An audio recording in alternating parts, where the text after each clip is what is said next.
Hello and welcome to the programme this morning. We're privileged to have with us today Dr. Terry Tomirot, who's going to be talking to us about his latest book, The Dawkins Delusion. Thank you for joining us, Dr. Tomirot. It's a pleasure to speak to you again. Thank you, Richard. It's good to be here. Now, Dr. Tomirot, you're famous for declaring in no uncertain terms that you are not a believer in Richard Dawkins. You don't think he really exists. Now, why is that? Well, nothing so simple, Richard. You shouldn't ask sensible people to believe in something unless you've got evidence for it. If there is a Dawkins, why hasn't he shown himself to me? In your opinion, then, are people who believe in Richard Dawkins just a little bit dim? Well, in a way I can understand the mistake. Simple people pick up a handful of books claiming to be written by Dawkins, and since a Dawkins seems to be a sufficient account for how they got to be there, for the similarities in all the texts and so on, they stick with common sense and fallaciously conclude that this Dawkins, which they have never seen with their own eyes, actually exists. Of course, some people do claim to have seen Richard Dawkins and even shaken his hand. Yes, if you can believe them. You think they're all lying? I didn't say that. Of course, there's no shortage of liars in the world, and undoubtedly some people who claim to have had these Richard Dawkins experiences are deliberately telling fairy stories. But, you know, the human brain is a very, very complicated thing, and conjuring up an imaginary Dawkins would be child's play for it. Christopher Robin had Binker. I had the slimy custard man. I suspect that something very similar is happening with people who claim to have seen a Richard Dawkins, or heard his voice, or felt his touch. But the books aren't evidence for the existence of Richard Dawkins either. No, of course not. As a scientist, it is no answer to the problem of where did this inane rubbish come from to stick a label on it that says Richard Dawkins. Each book is a simple rearrangement of only 26 letters. Even a child should be able to see that, with a little random shuffling of vowels and consonants on a computer, one can arrive at all sorts of patterns like that. Working out how each letter got into the place that it did is the business of science. Claiming that Dawkins did it puts an end to an inquiry that promises to give us a full and satisfying explanation of how these books came to be, without the need for invoking a discredited, superstitious Dawkins of the Gap type hypothesis. But some people might point to the fact that the letters are arranged in definite patterns, spelling out sophisticated chains of arguments, and that this is a clear mark of intelligence, not random accident.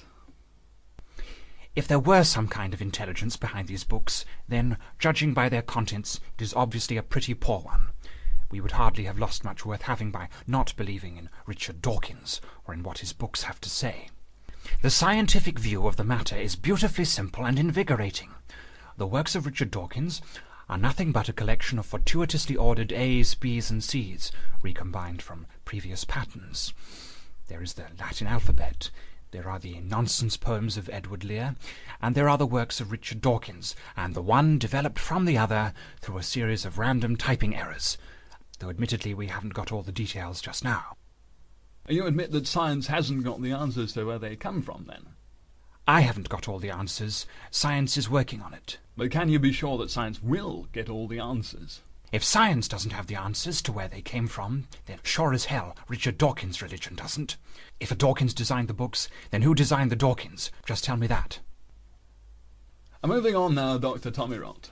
In your book, you have described the Dawkins revealed in the literature as an ostentatious, acrimonious, supercilious, pusillanimous, calumnious, censorious, vituperative, querulous, embittered, obsessive, and bombastic bully.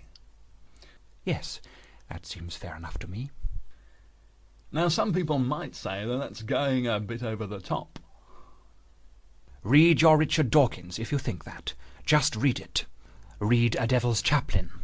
Apart from finding no evidence whatsoever for an intelligence hiding somewhere beneath the paragraphs in the mystical realm of blind faith, you will discover, on the other hand, plenty of intolerance and bigotry in every chapter.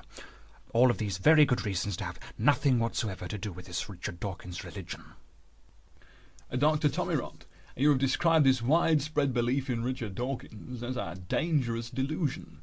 But what's especially dangerous about people believing in the existence of Richard Dawkins if it makes them happy.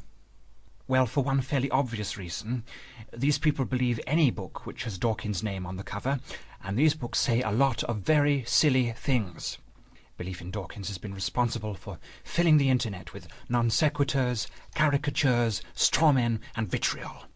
Dawkins' disciples are militant. They are organised, and they're out to convert you and me. Yes, I would certainly call this a dangerous delusion. If there is a Richard Dawkins, he has a lot to answer for. In summary then, Dr. Tommy Rott, what would you say is your main objection to the Richard Dawkins belief? My main objection is simply this.